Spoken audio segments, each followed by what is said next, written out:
Hello friends, मैं doctor विजय Niranjan, consultant psychiatrist. और आज हम लोग बात करने वाले हैं कैनाबिस के ऊपर।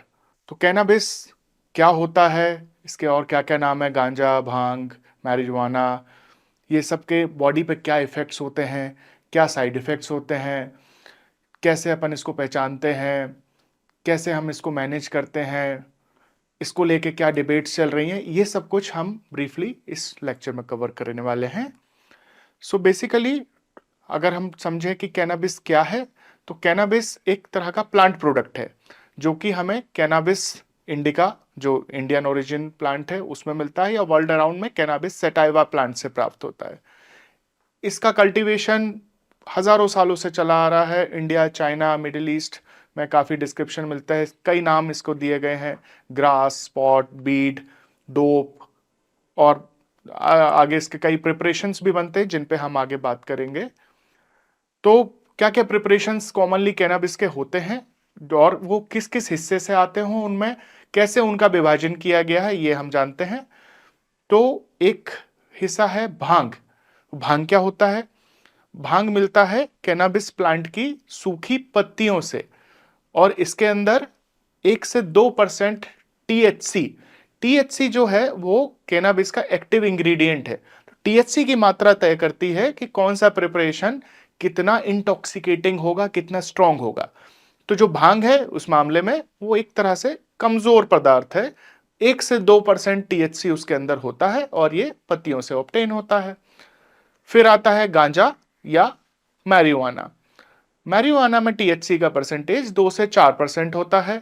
ये मिलता है प्लांट के फीमेल फ्लावरिंग टॉप से। गांजे को लोग सामान्यतः सिगरेट वगैरह में भर के जॉइंट बना के या चिलम की तरह पीते हैं। फिर आती है चरस। चरस ऑब्टेन होता है इसके रेजिन से, जो प्लांट का जो रेजिन निकलता है उससे ऑब्टेन होता है चरस। जब वो लाइव प्लांट होता है, जिंदा प्लांट का रेजिन निकाला जाता है, तो वो बनता है चरस। और जब वो ड्राइड रेजिन होता है, सूखे प्लांट से निकालते हैं, उसको कहते हैं हशीश। तो चरस और हशीश में लगभग अप टू 10% तक टीएचसी का कंसंट्रेशन होता है। और एक होता है हैश ऑयल या हशीश ऑयल। जब इसको एक ऑयल से कंसंट्रेट कर दिया जाता है हशीश को, तो टीएचसी का कंसंट्रेशन 40% तक पहुंच जाता है, तो वो काफी इंपॉर्टेंट चीज हो जाती है। फिर इनको लोग कैसे कैसे कंज्यूम करते हैं? अलग अलग तरीकों से। भांग को लोग घोल के पी जाते हैं, उसकी गोलियां बिकती हैं, उस तरह से लेते हैं। जॉइंट में भर के, सिगरेट में भर के लोग गांजा लेते हैं। कुछ हुक्के जैसे जो पैराफिनेलिया होते हैं, जिनको लोग बॉन्ग कहते हैं, उसमें तमाकू वगैरह साथ में मिला के या हुक्के की तरह उसमें वाटर के साथ मिक्स के उसके वेपर्स भी लेते हैं। तो ये तरह तरह से लोग इनको कंज्यूम करते हैं। फार्मेकोकाइनेटिक्स में क्या अंतर आता है? तो जब अगर आप उसको स्मोक रूट से ले रहे हो या उसके वेपर्स ले रहे हो, तो वो बहुत तेजी से उसका ऑनसेट होता है, सीधे से फेफड़ों में जाकर ब्लड स्ट्रीम में आता है, ब्रेन को हिट करता है, ये सब हो जाता है 1 मिनट के अंदर। और वहीं अगर आप ले रहे हैं, उसको ओरली ले रहे हैं, खा के ले रहे हैं, तो ये ऑनसेट स्टार्ट होता है लगभग 30 मिनट में। और ओरल थोड़ा देर तक चलता है, 6 घंटे तक लगभग उसका ड्यूरेशन बना रहता है। और जो स्मोक्ड वाला मामला था वो लगभग 4 1 घंटे तक टिकता है बॉडी में। फिर बात करें अगर हम इसके हिस्टोरिकल एंगल्स की, तो ये कम से कम 6000 वर्ष पूर्व से इसके कल्टीवेशन के प्रमाण मिलते हैं। चाइना में इसका अर्ली कल्टीवेशन किया गया, इंडिया में इसको अथर्ववेद और आयुर्वेद में इसका वर्णन किया गया है। अगर हम बात करें ग्लोबल डेटा की, स्टैटिस्टिक्स की, तो यूनाइटेड नेशंस का कहना है कि ये most commonly used illicit drug है। देखिए, कई नशीले पदार्थ ऐसे होते हैं जो इलिसिट नहीं है, मतलब कि जैसे शराब हो गई, मतलब एक तरह से गवर्नमेंट अप्रूव्ड दुकानों से वो बिकती है। लेकिन कैनाबिस, जो गांजा है और मारिजुआना जो है, वो एक इलिसिट सब्सटेंस है। हाँ, कैनाबिस की कुछ प्रिपरेशंस किन्हीं किन्हीं कंट्रीज में, अपनी कंट्री में, इंडिया में भी, जैसे कि दुकानों से बिकता है। लेकिन जो बाकी गांजा, मारिजुआना, चरस, हशीश है, ये सब इलिसिट सब्सटेंस है। तो इलिसिट सब्सटेंस की अगर बात करें तो दुनिया में सबसे ज्यादा कॉमनली कंज्यूम करने वाला इलिसिट सब्सटेंस यही है, कैनाबिस। वैसे अगर बात करें among compared to other substances, alcohol, tobacco और बाकी सबसे, तो लगभग दुनिया की लगभग 4% आबादी कैनाबिस यूजर है। इंडियन डेटा की अगर बात करें तो लगभग 3% आबादी कैनाबिस को यूज करती है। अमूमन इसका उपयोग किशोरावस्था में, टीनेज में शुरू होता है एक्सपेरिमेंटेशन की तरह। मेल्स थोड़ा ज्यादा यूज करते रहे हैं, लेकिन अभी रिसेंटली फीमेल्स में भी ट्रेंड्स अप जा रहा है। शिवरात्रि हो गई, होली हो गई, ऐसे पर्वों पे कई बार हमारा कल्चर में भी ऐसी बातें हैं कि इसको प्रसाद की तरह से लोग ग्रहण करते हैं, या एक मिलने जुलने के तरीके से होली पे लोग लेते हैं कि ताकि इसको एंजॉय कर सकें। तो जहां जहां ये कल्चरल रूट्स होती हैं इसकी, या कल्चरल एक्सप्लेनेशंस होते हैं, वहां इसका उपयोग और बढ़ा हुआ देखने को मिलता है। भारतीय माइथोलॉजी में इसको भगवान शिवा से भी जोड़ के बताया गया है कि उन्होंने भी इसका सेवन किया। अब इसकी प्रामाणिकता हम तो पुष्टि नहीं कर सकते, बट ये कल्चरल बात है जो कि चलती है लोगों में, और कैनबिस यूजर्स उसको प्रमोट करते हैं। फिर बात करें आयुर्वेद की, तो इस बात का लेकिन जरूर प्रमाण है, लिखित प्रमाण है कि आयुर्वेद जो है कैनाबिस को वर्णन करता है। उसका नाम जरूर इन्होंने विजया करके वर्णन किया है। आयुर्वेद में वर्णन है कि जो विजया है वो बॉडी के वात पित्त कफ के ऊपर अपना असर करके उपयोग उसके हैं, उसका यूज है, और उसको अलग अलग व्याधियों में, जैसे कि दर्द निवारण के लिए, अच्छे डाइजेशन के लिए, या इवन एंजाइटी वगैरह दूर करने, अनिद्रा दूर करने के लिए विजया का वर्णन है। जो इसके ट्रेडिशनल प्रिपरेशंस हैं वो अमूमन कम पावर के होते हैं। अगर हम बात करें टीएचसी के मामले में, कई ओवर द काउंटर चीजें भी आजकल आते हैं, एक ब्रांड आपने सुना होगा सनन या काइंड ऑफ चीजें, तो वो भी इसमें बहुत कम क्वांटिटी टीएचसी जितना भांग में होता है उसका भी लगभग 1/5 या 1/10%। तो पोटेंसी का उसमें मेडिसिन डालते हैं, कैनाबिस का एक्सट्रैक्ट डालते हैं, ताकि उसके सिर्फ मेडिसिनल असर आए, और जो इंटॉक्सिकेटिंग वाले असर है, नशे वाले जो असर है, वो ना आए। पर अगर कोई उसको ज्यादा क्वांटिटी में कंज्यूम करेगा तो वो भी विपरीत असर दे सकता है। बात करें इसकी फार्मेकोलॉजी की, तो बॉडी में जो है कैनाबिस के रिसेप्टर्स होते हैं, CB1 रिसेप्टर, CB2 रिसेप्टर्स। जो मेनली CB1 रिसेप्टर्स जो है वो इसके साइकोलॉजिकल इफेक्ट्स को कंट्रोल करते हैं, और जो CB2 रिसेप्टर्स हैं वो इम्यूनिटी, इन्फ्लामेशन आदि को कंट्रोल करते हैं। और कैनाबिस के अंदर कौन से दो मुख्य इंग्रेडिएंट होते हैं? एक हम लोग पहले से देखते आ रहे हैं, THC, टेट्राहाइड्रोकैनोबिनॉल, और दूसरा इसका एक एक्टिव इंग्रेडिएंट होता है कैनाबिडियोल। कैनाबिडियोल जो दूसरा वाला पार्ट है उसके मेडिसिनल यूजेस ज्यादा हैं, और टीएचसी वाला जो पार्ट है उसके इंटॉक्सिकेटिंग, नशे वाले यूजेस ज्यादा हैं। तो जिस भी सब्सटेंस में टीएचसी ज्यादा होगा वो नशा ज्यादा देगा, और जिस भी सब्सटेंस में टीएचसी कम होगा और सीबीडी, कैनाबिडियोल ज्यादा होगा, वो मेडिसिनल इफेक्ट ज्यादा देगा। अब बात करें अगर हम कैनाबिस रिसेप्टर्स के ब्रेन में डिस्ट्रीब्यूशंस की, तो पाएंगे कि ब्रेन के बहुत महत्वपूर्ण महत्वपूर्ण हिस्सों में कैनाबिस रिसेप्टर डिस्ट्रीब्यूटेड है। ऐसे हिस्से जो हमारे इमोशंस को कंट्रोल करते हैं, जैसे एमिगडाला। ऐसे हिस्से जो हमारे थॉट को कंट्रोल करते हैं, जैसे कि नियोकॉर्टेक्स। ऐसे हिस्से जो हमारी मेमोरी को कंट्रोल करते हैं, जैसे हिप्पोकैम्पस। ऐसे हिस्से जो हमारे मोटर कंट्रोल से जुड़े हैं, जैसे बेसल गैंग्लिया, सेरिबेलम। और ऐसे हिस्से जो हमारे पेन सेंसेशन से जुड़े हैं, स्पाइनल कॉर्ड वगैरह। इन सब जगह कैनाबिस रिसेप्टर्स का डिस्ट्रीब्यूशन है, इसीलिए कैनाबिस के इसके अनुसार प्रभाव एंड दुष्प्रभाव ऑब्जर्व होते हैं। जेनेटिक्स की बात की जाती है। इस पे बहुत डिबेट चलता है कि भाई बहुत सारे लोग जो हैं कैनाबिस को यूज करते हैं, पर जो इसके जो साइकोलॉजिकल साइड इफेक्ट हैं, जो मानसिक रोग है, वो सबको नहीं होते। कई लोग बोलते हैं अरे वो तो 10 साल से गांजा फूक रहा है, वो तो 20 साल से भांग खा रहा है, उसको तो नहीं हो रहा, वो महात्मा जी तो इतना खा रहे हैं, उनको नहीं हुआ, इसने एक बार ली, ये इसको इमरजेंसी में जाना पड़ गया, इसको मानसिक रोग हो गया। तो बेसिकली इसका भी एक बायोलॉजिकल बेसिस बताया गया है। हमारे ब्रेन में एक COMT जीन होती है, जो कि जो कैटेकोलामिन्स हैं, जैसे डोपामिन वगैरह हैं, इनको मेटाबोलाइज करती है। किसी किसी व्यक्ति में इस जीन में एबनॉर्मलिटीज हो जाती हैं जेनेटिकली, तो जो बॉडी में जो COMT जो डोपामिन को खत्म कर रही थी वो नहीं कर पाती है, और वहां से जब आप कैनाबिस या कोई सा भी सब्सटेंस ऐसा लेते हैं, वो जो डोपामिन को बढ़ाता है वो फिर खत्म नहीं हो पाता है, बढ़ता चला जाता है। तो उसके कारण से फिर साइकोसिस जैसे सिम्टम्स या अन्य जो एंजाइटी या बैड ट्रिप जैसी चीजें होने लग जाती हैं। तो अब ये किसी को पता नहीं है भाई किसकी बॉडी में COMT जीन का पॉलीमॉर्फिज्म है, इसीलिए हम लोग एज ए साइकाइट्रिस्ट कैनाबिस के एक्सपेरिमेंटेशन को अवॉइड करने का सलाह देते हैं यूथ को, कि भाई आपको पता नहीं है कि कब आपका ये एक शॉट कैनाबिस आपको हॉस्पिटल इमरजेंसी में लैंड करा दे या फिर जीवन भर के लिए मनोरोगी बना दे। So it's better not to experiment. Then बात करें कैनाबिस एंड साइकोसिस की बात को आगे बढ़ाएं तो ये आज से नहीं, लिटरेचर में कई वर्षों से आ रहा है कि हाँ, जो लोग कैनाबिस लेते हैं किसी भी फॉर्म में, उनके अंदर साइकोसिस के सिम्टम्स आने लग जाते हैं। सब में नहीं आते, लेकिन एक सिग्निफिकेंट प्रोपोर्शन में आते हैं। पॉसिबली जो लोग जेनेटिकली वल्नरेबल थे एंड प्लस लाइफ स्ट्रेसेस जुड़े, वहां पर संभवतः ये सिम्टम्स आने लग जाते हैं। साइकोसिस के सिम्टम्स आप जानते हैं, जैसे कि डिल्यूजन्स होना, शक बहम वाले स्थिति उत्पन्न होने लगती है, लगता है लोग कोई आके मार देगा, कोई मेरी बातें कर रहा है, कोई पीछे पड़ा है। हेलुसिनेशंस होने लग जाते हैं कि कानों में आवाजें सुनाई देती हैं, लोग बुला रहे हैं, शोर आ रहा है, कुछ कमेंट्री हो रही है, चीजें दिखाई देने लग जाती हैं जो वहां पे ना हो। या दूसरे सिम्टम्स जैसे कि एजिटेशन, एग्रेशन, डिसऑर्गेनाइजेशन, अपना ध्यान ना रख पाना, इस तरीके के साइकोटिक सिम्टम्स देखने को मिलते हैं।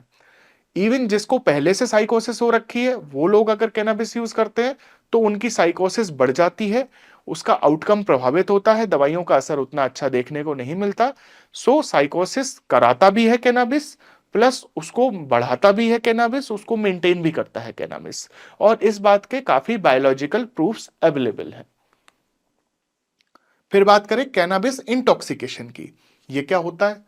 मतलब कि जब कहते हैं ना कि भांग चढ़ गई या माल तेज हो गया, वो होता है इंटॉक्सिकेशन। कि जब भी कैनाबिस की मात्रा शरीर में लिमिटेड समय में बहुत ज्यादा बढ़ गई है, तब क्या क्या लक्षण हमको देखने को आते हैं?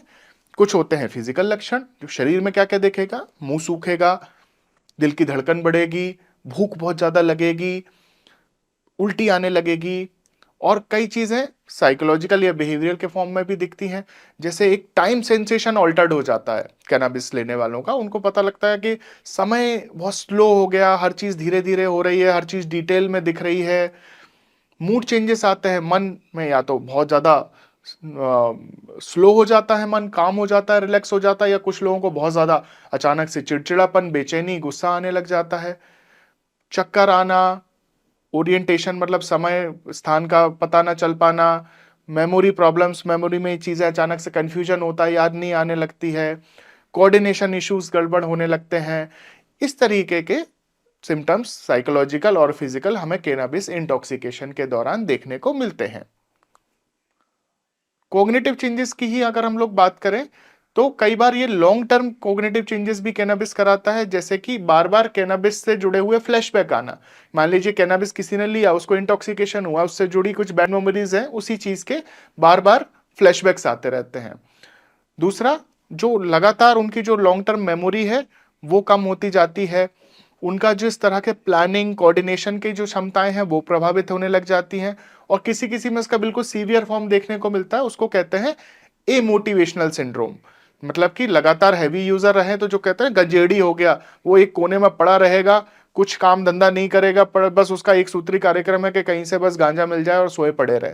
तो ऐसे व्यक्ति जो भी इनसे अपेक्षित काम है वो नहीं करते हैं, ए मोटिवेशन हो जाता हर चीज के लिए एक्सेप्ट कैनाबिस। फिर बात करें कैनाबिस विड्रॉल की, तो जैसे किसी भी और नशीले पदार्थ के साथ होता है कि लंबे समय तक अगर आप उसको लेते रहो तो आप उसके डिपेंडेंट हो जाते हो, निर्भर हो जाते हो। और फिर वन फाइन डे अगर आप उसको लेना कम कर देते हो या बंद कर देते हो तो उससे जुड़ा हुआ विड्रॉल आने लगता है। तो विड्रॉल के अंदर क्या लक्षण आते हैं? जो भी कैनाबिस के एक्शंस हो रहे थे वो लंबे समय तक होते रहे थे। इट्स लाइक कैनाबिस ने बॉडी को दबा के रखा था, एंड जब आपने उसका यूज बंद कर दिया या कम कर दिया तो सडनली बॉडी जंप कर जाती है और सारे विपरीत एक्शंस होने लगते हैं। उदाहरण के लिए, जैसे कैनाबिस से हमने क्या बताया था आपको कि कैनाबिस से नींद सी आने लगती है जब आप लेते हो, और भूख अच्छी लगती है। तो विड्रॉल में क्या होगा? उल्टा हो जाएगा, नींद उड़ जाएगी, भूख उड़ जाएगी, तो ना नींद आ रही ना भूख लग रही। रिलैक्सिंग इफेक्ट जो है यहाँ से उल्टे हो जाएंगे, एंजाइटी, नर्वसनेस होने लग जाएगी। कामिंग की जगह गुस्सा, चिड़चिड़ापन देखने को मिलेगा, डिप्रेशन देखने को मिलेगा। और फिजिकली जो आपको जो आराम पड़ रहा था उससे उल्टा होने लग जाता है, हाथ पैर दुखने लग जाते हैं, और सर दर्द, पेट दर्द, शेकीनेस जैसे आने लग जाना, इस तरीके के लक्षण, कंसंट्रेट ना कर पाना, थकान लगना, आदि आदि लक्षण विड्रॉल के देखने को मिलते हैं।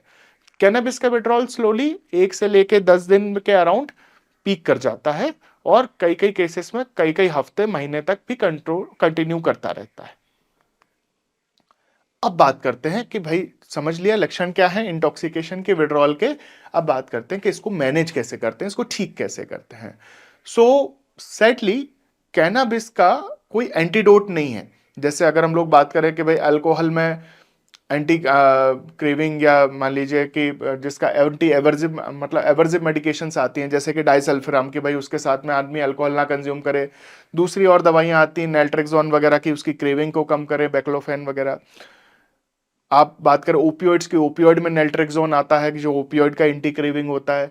लेकिन कैनाबिस में एज सच कोई एंटी क्रेविंग मेडिसिन अप्रूव्ड नहीं है, ना बनी है। तो कैनाबिस में क्या होता है, हम लोग सिम्टोमेटिक और सपोर्टिव मैनेजमेंट करते हैं।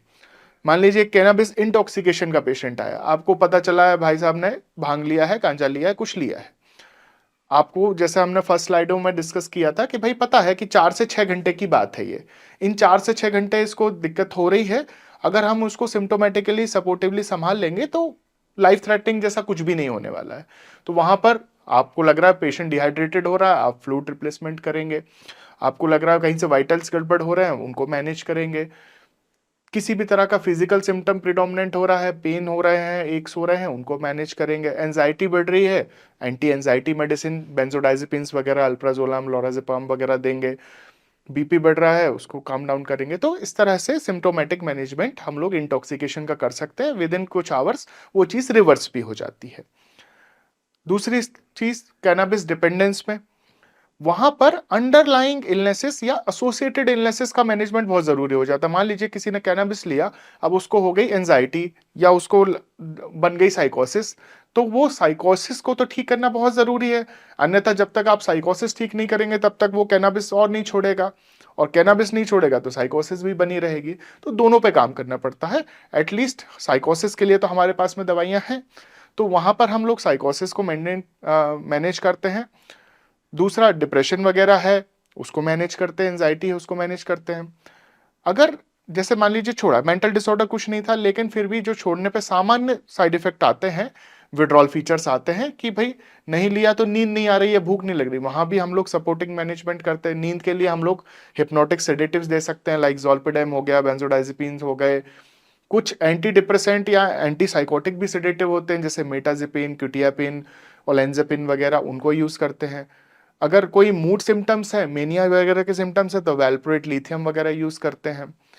बॉडी एक या ऑटोनोमिक सिम्टम्स है तो उनको अकॉर्डिंगली मैनेज करते हैं। कुछ ऐसी दवाइयां हैं जिनको एंटी क्रेविंग मेडिकेशंस की तरह यूज करके देखा गया है।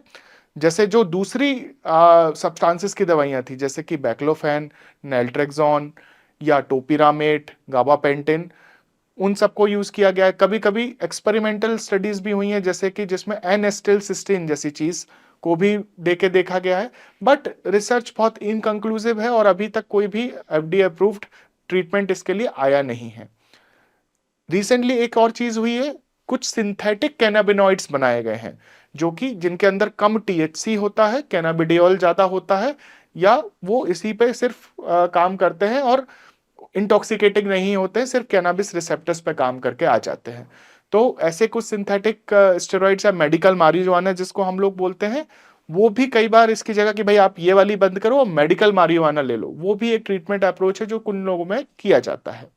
इसके अलावा जो हम लोग करते हैं वो है एक सपोर्टिव काउंसलिंग, उनको बताना कि कैनाबिस के क्या साइड इफेक्ट्स हैं, इसका क्या कोर्स है, इसका कैसे मेंटल इलनेस से लेना देना है, और ये कोई लाइफ थ्रेटनिंग चीज नहीं है, हम आपको मेडिसिन या ट्रीटमेंट दे रहे हैं सपोर्टिव, आप इसको कुछ दिन को बंद कर दोगे तो ये सब कुछ साइकिल जो आपके साथ हो रहा है ये खत्म हो जाएगा, आप ठीक हो सकते हो। इस तरह की साइको एजुकेशन उनको देना। इसके अलावा अगर कोई इंडिविजुअल डिसऑर्डर है, कोई फैमिली में ट्रबल्स है, तो फैमिली काउंसलिंग या इंडिविजुअल काउंसलिंग भी हम लोग करते हैं। फिर बात कर चुकी चली थी मेडिकल मारिजुआना की, तो हाँ, रिसेंटली मेडिकल मारिजुआना का कंसेप्ट आया है, और ऐसा देखा गया है कि कैनाबिस की जो मेडिकल प्रिपरेशंस हैं, जैसे कुछ सिंथेटिक प्रिपरेशंस हैं, अपने यहाँ अवेलेबल नहीं है, वेस्टर्न कंट्रीज में अवेलेबल हैं, वो किन किन इंडिकेशंस में दिए जाते हैं।